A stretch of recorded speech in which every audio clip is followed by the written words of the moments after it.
Welcome back everybody. नाज़रीन, इमरान खान ने फैज़ हमीद के ओपन ट्रायल का मुतालबा कर दिया। अडयाला जेल में कल उन्होंने सहाफ़ियों से गैर रस्मी गुफ्तगू की, जिसमें उन्होंने कहा कि मैं मुतालबा करता हूँ कि अगर जनरल फैज़ हमीद का ट्रायल होना है तो वो ओपन ट्रायल किया जाए, ओपन ट्रायल में मीडिया को कवरेज की रसाई दी जाए। और उन्होंने साथ ये भी कहा कि फैज़ हमीद के ओपन ट्रायल से मुल्क का फ़ायदा होगा और पाकिस्तान तरक्की करेगा।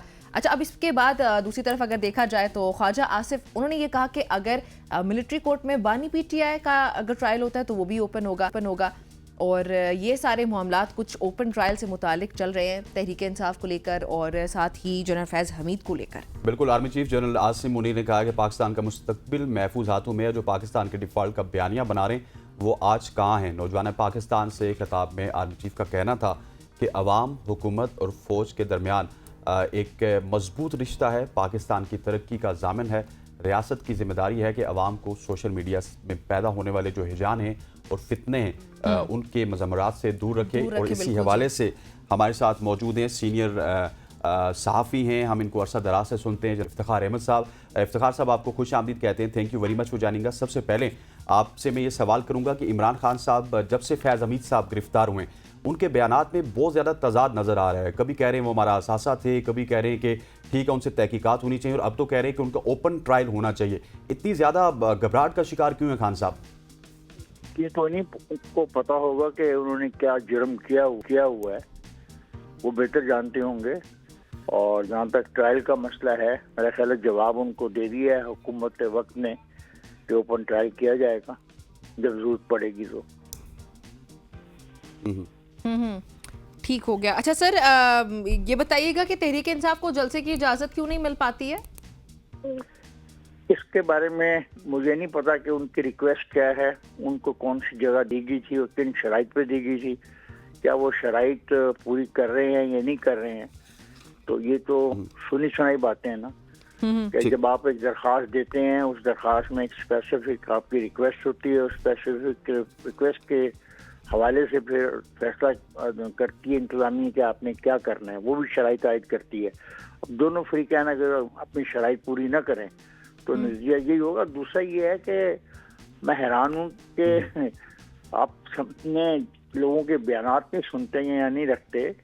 वो तो पाकिस्तान से वो काफिले जो चलने थे वो क्यों नहीं चले। एक जगह को अगर पाबंद कर दिया गया कि उस जगह में लोग दाखिल नहीं हो सकते, लेकिन जो पाकिस्तान से भर से काफिले चलने थे, जो अखबारात में मैं पढ़ रहा था, जो सोशल मीडिया पे एक शोर मचा हुआ था, हजारों की तादाद में हर आदमी आ रहा था, वो किधर है? अच्छा सर, जो आदमी आ रहे थे या जलसे में जो लोग आ रहे थे उसके हवाले से भी बड़े तजादात थे। अभी थोड़ी देर पहले शोएब शाहीन साहब हमारे साथ मौजूद थे, लेकिन अब कंफर्म खबर ये आ रही है कि ये जलसा मनसूख कर दिया गया है। हमें इस वक्त इत्तला दी जा रही है CNR की जानिब से। तो ये जलसे होते हैं, मनसूख होते हैं, लेकिन इस वक्त इस्लामाबाद पूरा बंद है।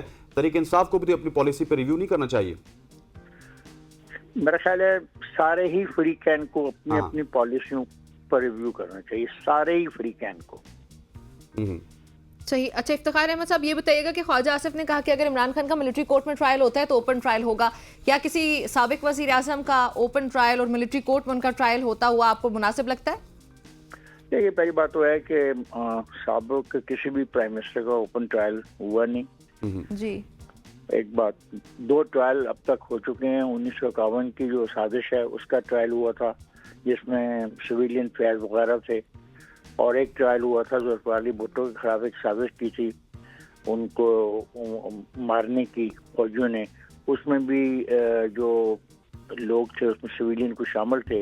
इनका ट्रायल अटक में हुआ था और जनरल ज़ियाउल-हक उस जो ट्रायल हो रहा था उसकी सदारत कर रहे थे।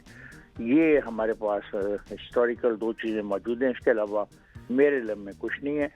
ये ट्रायल बिल्कुल होना चाहिए, खुल के बात हो कि पाकिस्तान को तबाह करने की जो स्कीम थी वो क्या थी, ये हमारे इल्म में होनी चाहिए।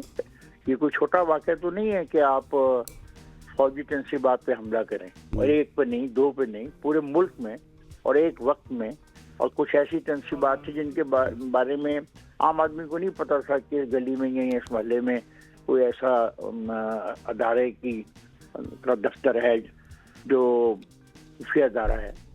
ये जो कुछ हुआ इसकी तहकीकात तो हो नहीं सकी, तो अब अगर मौका मिल रहा है ओपन ट्रायल का तो फिर इसमें सब बातें आनी चाहिए। पता लगना चाहिए किसने क्यों ऐसा किया और उनका मकसद क्या था। دیکھیں پاکستان کی فوج کو تباہ کرنے کی سازش صرف اس کے دشمن سوچ سکتے ہیں. پاکستان کی فوج پاکستان کی بقا کی one of the responsible authority ہے. اگر یہ ختم ہو جاتی ہے اور اس کے اندر ایک ایسا صورتحال پیدا ہو جاتی ہے جو لیبیا شام جیسے ممالک میں پیدا کی گئی تو پھر انجام بھی دیکھ لیجیے گا کیا ہوگا. تو میں تو خود سمجھتا ہوں کہ جو کچھ ہوا ہے جو اپن لوگوں کو پتہ ہونا چاہیے کون کیا کر رہا تھا, اس کا کیا رول تھا, اور جو سہولتیں ملی ہیں ایک قیدی کو, یہ سہولتیں کم از کم میرے علم میں نہیں تو پاکستان میں کسی بھی سیاسی لیڈر کو کبھی بھی کسی جیل میں ملی ہوں. یہ ساری باتیں خود کے سامنے آنی چاہیے اینڈ لیٹ دا پیپل جج. جو لوگ ان کے حامی ہیں اپنا ایک سیاسی پارٹی کے, وہ بھی پاکستان میں رہتے ہیں, ان کو بھی حقیقتوں کا تو سامنا کرنا چاہیے نا. ہر چیز کو چھپا کے رکھنے سے نقصان ہوتا ہے میں سمجھتا ہوں. اور اب جب وہ مطالبات کر رہے ہیں تو ٹھیک ہے, اور اس کا جو جواب آیا ہے حکومت کی طرف سے وہ یہی ہے کہ عمران خان کا جو ٹرائل ہم اوپن کریں اور ہونا چاہیے. ٹھیک ہو گیا. اچھا افتخار صاحب, آپ نے آرمی چیف کی بات کی تو ہم آرمی چیف کا ایک بیان ہے پہلے وہ چلواتے ہیں, پھر اس کے بعد آپ کی رائے لینا چاہتے ہیں اس میں. جب ہم آپ کے جو ہے روشن اور چمکتے چہرے دیکھتے ہیں, آنکھوں کی چمک دیکھتے ہیں, تو ہمیں یقین ہو جاتا ہے کہ ہمارا مستقبل, اس پاکستان کا مستقبل وہ مضبوط ہاتھوں میں. اور آزاد ریاست کیا ہے, اس کی اہمیت جاننی ہے تو آج لیبیا کے لوگوں سے پوچھیں,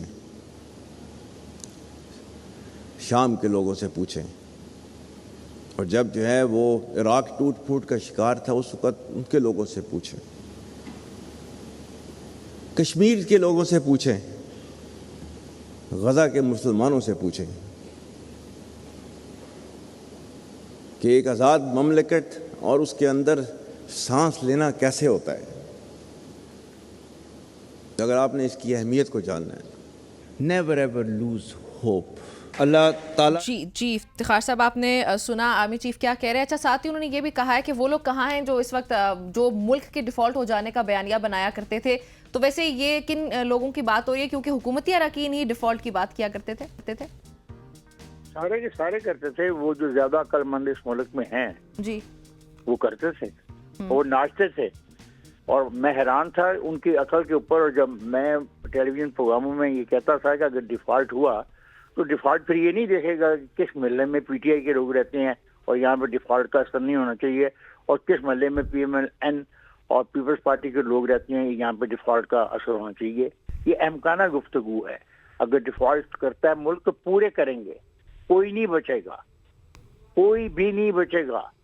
تمام ملک کے ہر شخص اس سے متاثر ہوگا. یہ ناچنے کی بات نہیں ہے. ملک کی تباہی کا دعا کرنا اور ملک کی تباہی کے لیے رستے ڈھونڈنا یہ اچھی بات نہیں ہے. یہ جو آپ نے مجھے بھی سنائی ہے اسپیچ, وہ اسی کا جواب ہے. آپ ایک ملک میں رہتے ہیں, ایک باعزت کنٹری ہے, 25 کروڑ کا یہ ملک ہے, اس میں خرابیاں ہوں گی, خامیاں ہوں گی. کس ملک کے سسٹم میں خرابیاں اور خامیاں نہیں, ذرا مجھے کو بتائے. لیکن یہ تو نہیں ہے کہ اس ملک کو توڑنے کے لیے, اس ملک کو تباہ کرنے کے لیے, اس ملک کو اس حالت تک پہنچانے کے لیے کہ وہ بھکاریوں کا ملک بن جائے. یہ کوشش کرنے والوں کو شرم آنی چاہیے. بالکل ایسے ہی افتخار صاحب. اچھا ایک ریئل ایشو بھی ہے, جس طرح آپ پہلے بھی ہمارے پروگرام میں آئے تھے, تو میں یہ سوچتا ہوں جب یہ تمام تر چیزیں دیکھتا ہوں, عدلیہ کو دیکھتا ہوں, فوج کو دیکھتا ہوں, سیاستدانوں کو دیکھتا ہوں, ایک لڑائی سی تو آپ کو نظر آتی ہے. اس طرح لگتا ہے کہ ہر کوئی اپنا بیانیہ بنا رہا ہے یا اپنی بات منوانے کی کوشش کرتا ہے.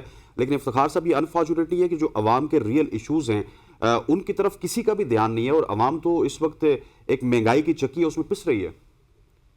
آپ کا بھی یہی کام ہے, میرا بھی یہی کام ہے. میں تو خود ایک پروگرام میں شرکت کرتا ہوں. میں تو یہ کہتا ہوں کہ بیانیہ یہی ہے کہ صبح بانی پی ٹی آئی کی بات کرو اور رات تک بانی پی ٹی آئی کو ڈسکس کرتے رہو. یہ ہو رہا ہے.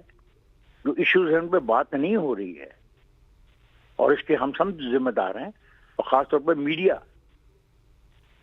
کو میں حیران ہوں کہ اس چیز کے علاوہ کوئی چیز نظر ہی کیوں نہیں آتی ہے. مثلاً ابھی آج سب سے بڑے مسئلہ یہ ہے کہ آئی ایم ایف کے ساتھ جو ہمارے مذاکرات چل رہے ہیں, ہمیں اس کے بارے میں تفصیلات کا علم ہونا چاہیے. اس پہ جو سوالات ہیں ان پہ ڈیبیٹ ہونی چاہیے. اس پہ کوئی باتیں نہیں کر رہا. सितंबर में IMF के प्रोग्राम की मंजूरी की उम्मीद है। जी और उसके साथ मसला ये पैदा हुआ कि पाकिस्तान के अंदर जो हालात हैं कि IMF की जो शराइत हैं उसमें खास तौर पर जो कैप्टिव पावर प्लांट्स को गैस देने का मसला आ रहा है। ये उन्होंने आपको कंडीशंस दी हैं, उस कंडीशन के तहत आप कैप्टिव पावर प्लांट्स को जो गैस देना मुमकिन नजर नहीं आ रहा। इसे बहुत बड़ा इशू है। इसके नताइज क्या होंगे? There is no debate in the country. जी कंट्री में एक डिबेट है कि PTI का जलसा NOC मुअत्तल हो गया है। वो कहते हैं हम हर सूरत में आएंगे, आज आप मौजूद हैं। कौन सी सूरत? अभी मैं एक आदमी का बयान सोशल मीडिया पे देख रहा था, वो कह रहा था कि मैं 4000 लोग लेके जलसे में शामिल होऊंगा। ओके तबाह कर रहे हैं हम मुल्क को। सियासत करनी चाहिए, सियासत मकासद के लिए होती है। पाकिस्तान की बदकिस्मती ये है कि तमाम सियासी पार्टियां नजरियाती सियासत नहीं कर रही, जी ये बिल्कुल पावर पॉलिटिक्स कर रही हैं। We agree. एक पार्टी दूसरी पार्टी को रिप्लेस करके पावर में आना चाह रही है। इस पे बात नहीं हो रही। मतलब आप एक इशू देख लें कि हुकूमत का जो इशू है इंटरनेट फायरवॉल के सिस्टम पर, एग्जैक्टली 3 मौक़िफ़ अख्तियार किए हैं। चेयरमैन PTI कुछ कह रहा है, वो जो मिनिस्टर साहब हैं खातून वो कुछ कह रही हैं। अपना एक तरफ तस्लीम ही नहीं किया जा रहा कि ऐसा कोई हुक्म है। एक आदमी कह रहा है कि जो अंडरग्राउंड जो आती है तार वो कहीं से डैमेज होगी इसलिए हो गया। अब मुझे बताएं, ये ज्यादा इम्पोर्टेंट है हमें डिबेट करना कि असल हकीकत क्या है, या ये ज्यादा इम्पोर्टेंट है कि एक जलसे में कितने लोग आए? फर्ज करें एक जलसे में 10 लाख लोग एक दिन के लिए आ जाते हैं, हाँ जी क्या तब्दीली आएगी? पहला जलसा होगा पाकिस्तान में। नेवर इससे पहले पाकिस्तान में जलसे नहीं हुए। या इन्होंने PTI वालों ने पाकिस्तान में जलसे नहीं किए। सही कह जब इनके खिलाफ वोट ऑफ नो कॉन्फिडेंस हुआ उसके बाद इन्होंने 50 से ज्यादा जलसे किए, तो क्या उससे पाकिस्तान में कोई बुनियादी तब्दीली शुरू होगी? ठीक है। अच्छा इफ्तिखार साहब, आपने एक रियल इशू के ऊपर बात की थी जो IMF वाला इशू था, लेकिन एक इशू ये भी है कि 2 दिन पहले फैसलाबाद चैम्बर ऑफ कॉमर्स के जो प्रेसिडेंट थे वो हमारे साथ मौजूद थे। वो कह रहे हैं कि हम गवर्नमेंट के दरवाजे खटखटा रहे हैं, हमारे पास इस वक्त एक ऐसी अपॉर्चुनिटी है बांग्लादेश के हालात की वजह से कि 4 से 5 बिलियन डॉलर की हम जो है वो इन्वेस्टमेंट ला सकते हैं टेक्सटाइल की मद में। लेकिन गवर्नमेंट भी तो उसकी भी तो प्रायोरिटीज कुछ डिफरेंट है, वो भी उनको फैसिलिटेट नहीं कर रही। ये जो बात आपको ये बताते हैं टेक्सटाइल वाले, इनसे हाँ। पूछें कि जब कि पिछले 40 साल में कितना पैसा लगाया है पाकिस्तान में टेक्सटाइल की बेसिक के लिए। ये सिर्फ धागा बनाते हैं, ये धागा बनाने का मुल्क है सिर्फ। ये बिल्कुल धागा बना के बेचते हैं और दूसरे लोग उसको अपना कपड़े की शक्ल में बाहर बेचते हैं। इस सवाल का भी तो कोई जवाब देना है इनमें से। नहीं, ये this is very important thing. Exactly अगर आप 40 साल स्टडी करेंगे कितना पैसा इस मद में इन लोगों को फायदे दिए गए हैं, इनको रिबेट दिए गए हैं, इनकी मदद करने की कोशिश की है, ये धागे से आगे जाने को तैयार ही नहीं है। बिल्कुल। अच्छा इफ्तिखार साहब, इमरान खान की अगर बात की जाए तो कल उन्होंने हमारे सहाफ़ियों से भी बात की, लेकिन साथ ही गैर मुल्की सहाफ़ियों से भी वो बात करते हैं, इंटरव्यू देते हैं। बरतानिया जैसे ममालिक से उनकी रिक्वेस्ट होती है या उनको वो कहते हैं कि आप इंटरवीन करें, जो कुछ भी हो रहा है पाकिस्तान में, जो सियासी मामलात हैं उन पर नज़र अपनी दौड़ाएं और हमें जो है वो फेवर देने की कोशिश करें। ये ठीक अमल है? पहले उनको अपने सियासी जमातों से बात नहीं करनी चाहिए? पाकिस्तानी पोलिटिकल पार्टीज़ के साथ पहले डायलॉग नहीं होना चाहिए? एंड देखे ना, उनका वहाँ पर रिश्ता है। Actually he was married to a British lady के साथ उनकी रिश्तेदारी है। He was. और वो आपको शायद ये भी याद हो कि जब इंतखाबात हो रहे थे बरतानिया में, तो वो अपने रिश्तेदारों की हमायत करने के लिए लॉबी करने के लिए बकायदा इमरान साहब तशरीफ ले गए थे वहाँ पे। जी वहाँ पे उनका मसला कुछ और है। वो एक खास ग्रुप है वहाँ के रिच लोगों का जिससे उनका ताल्लुक है और वो वहाँ से वो सपोर्ट लेना चाहते हैं। अब मसला आपका सवाल ये है कि क्या किसी बैरून मुल्क को अब पाकिस्तान के मामलात में मुदाखलत करने की दरख्वास्त करनी चाहिए? मेरे ख्याल है नहीं करनी चाहिए।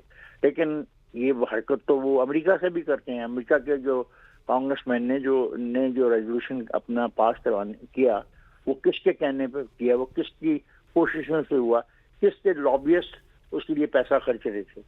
असल में ये रहना चाहते हैं न्यूज के अंदर। ओके। और उनको उसके अंदर रहने के लिए एक ढंग आता है, इसलिए उनको पूरे शाबाश और पूरे नंबर देने चाहिए। लेकिन फिर मसला वो है कि जब इश्यूज के ऊपर बात की जाए, 4 साल वो यहाँ पे हुक्मरान रहे वफाक में, 11 सालों से वो खैबर पख्तूनख्वा में इक़्तिदार में हैं और अब तो 2/3 मेजॉरिटी उनके पास है। ठीक। ये सवाल आप भी नहीं करते और हम भी नहीं करते कि वहां पे कौन सी ऐसी बेहतरी हुई जो बाकी 3 सूबों में नहीं हुई। ठीक। It's a very basic question. और ये सवाल है कि वहां पे जो गवर्नेंस है वो किस हद तक बेहतर है as compared to Sindh, Balochistan और पंजाब। बिकॉज इन 3 सूबों में तो किसी के पास इतनी लंबी हुकूमत नहीं रही मासवाई सिंध के अंदर। तो कंपैरिजन जो होना चाहिए वो इस पे होना चाहिए कि परफॉर्मेंस क्या है आवाम के लिए, तालीम के सेक्टर में क्या हो रहा है, सेहत के सेक्टर में क्या हो रहा है, सर्विसेज के सेक्टर में क्या हो रहा है। आईटी के शोबे में हम बहुत पीछे हैं सर। आईटी के शोबे में तो हम बहुत इसलिए पीछे हैं। हमें 20 साल पहले जब ये दुनिया में आईटी का मसला शुरू हुआ था और लोगों ने इसका फायदा उठाना शुरू किया था, तो हमें तब से ही इस सारी बहस में और इस खेल में शामिल हो जाना चाहिए था। आईटी वाले में उसमें तो नालायकी है, और एक हुकूमत की नालायकी नहीं और एक पार्टी की नालायकी नहीं है, ये सब इसके रिस्पॉन्सिबल है। 20 साल पहले जब ये हिंदुस्तान में पूरा एक शहर उन्होंने बसा लिया इस काम के लिए, आईटी सिटी, तो बिल्कुल। उस करते इनको नजर नहीं आ रहा था कि ये हो रहा है। तो ये गलतियां जो है ना, ये कुछ गलतियां हैं जो जिसमें सब बराबर के शरीक हैं। लेकिन अब सवाल ये पैदा होता है कि ये 25 करोड़ का सबसे पहले तो आबादी पर काबू पाना पाकिस्तान का सबसे बड़ा अहम इशू है। कोई भी मुझे संजीदगी नजर नहीं आती इसमें। अगर आबादी का इसी तरीके से ग्रोथ होती रही तो और रिसोर्सेज हमारे पास है नहीं। बिल्कुल आप ठीक बात करें, और बहुत आपने इंटरेस्टिंग टॉपिक की बात की जिस पे कोई भी बात नहीं करते। इफ्तिखार साहब, माजरत के साथ वक्त खत्म हो गया, बहुत शुक्रिया आपका हमें ज्वाइन करने के लिए। नाज़रीन, डिटेल डिस्कशन जो है वो आपने सुनी तहरीक इंसाफ की, और जो लास्ट पॉइंट है मुझे बड़ा अच्छा लगा कि पाकिस्तान की आबादी बड़ी तेज़ी से बढ़ रही है जिसके बारे में कोई बात नहीं कर रहा, और वसाइल की बहुत कमी है। तो पॉपुलेशन कंट्रोल हमारा सबसे बड़ा कंसर्न होना चाहिए इस वक्त, बजाय इसके कि किसी जमात को जलसे की इजाज़त होनी चाहिए या नहीं। खैर, यहाँ पे वक्त हो चाहते हैं ब्रेक शामिल करने का, हमारे साथ ही रहिएगा।